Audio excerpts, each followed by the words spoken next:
The band's fingers race over the taut strings. It is their biggest task to try and keep up with the quick pace of the dancers' fancy footwork. This cakewalk features the most accomplished dancers, spinning and laughing, their dark limbs a blur in fierce but friendly competition, drawing in the biggest crowd for the biggest festival of the year. Loud and blissful music flows from every block. But music is so essential to life in my neighborhood, this is usually the norm anyway. I grow up with these county-wide celebrations, with town gatherings dictated by whoever starts up a simple tune, with the sound of a radio floating out through an open back door, turning into an improvised and intimate gathering. In these days, music is everywhere. Music is in the churches, music is in the schools. It is in the entertainment and the markets and on the front porches of every other house. It is even in the everyday routines and chores if you listen hard enough. A car chugging down the street, the shrill laughter of children playing, the steady slam of doors as people come and go. Once I pick up a cadence, I hear it every day, and once I find a single rhythm in the commonplace sounds, I listen for them everywhere. My father provides the biggest encouragement. He teaches me to play instrument after instrument, a banjo, a guitar, a violin, a washboard, one after another. He tells me to play on anything I can find, so soon I take up drums. Homemade drums to complement my entire homemade existence, banging out a beat on any hard surface that I find. Tapping a stick repeatedly on the ground, dancing out a silly jig on the way home, just to hear the patter of my feet, running my fingers along elevated fence posts. Life becomes my personal symphony.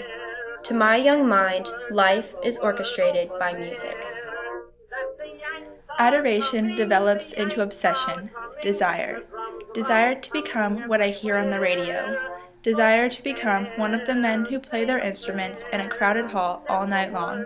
Desire to be in the spotlight, to be famous, to be a music legend.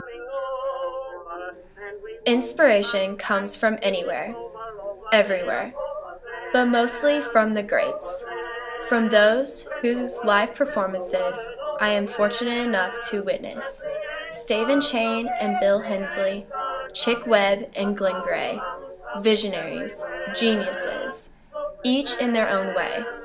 Everything I can ever aspire to be. Breaking into anything is hard. Breaking into the music industry is always harder. I start with confidence, rejection.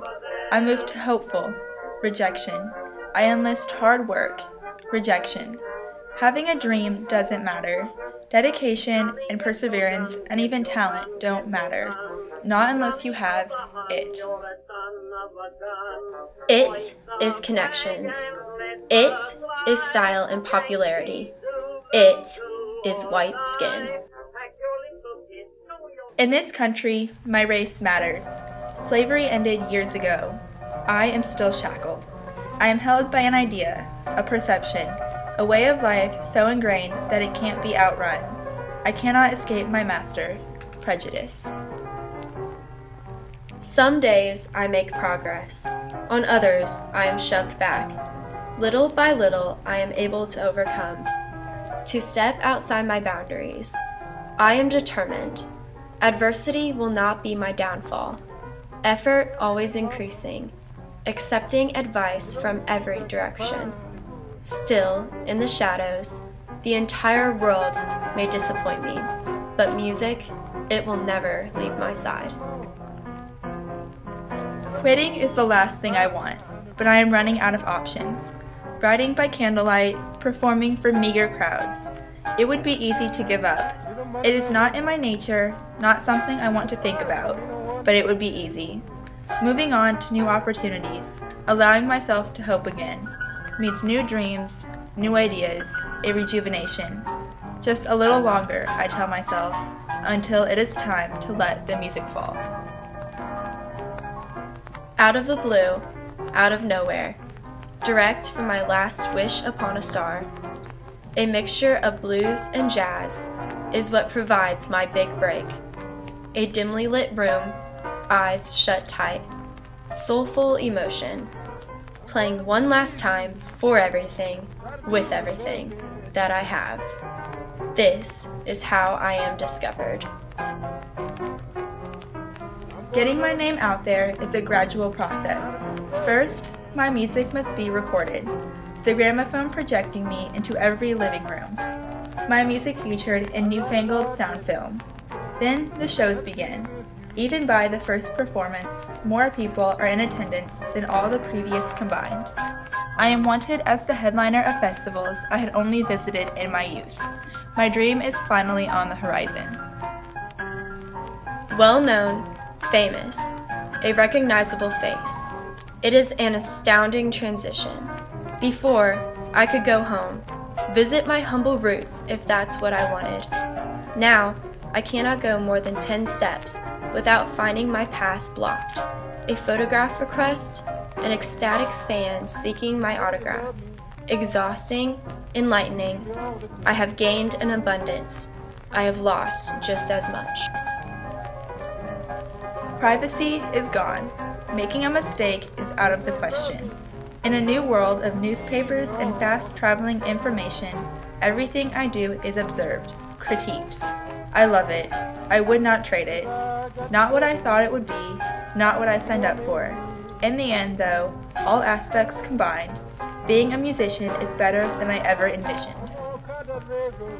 A legend. That is my overall goal. Making a fortune, simply making myself famous. Those are all superfluous. I want my music to be remembered for decades, to inspire. For the next young man, his head full of ambitious dreams, all the odds against him. To hear my story, to hear me play, to let my music lead him out into his own moment in the sun.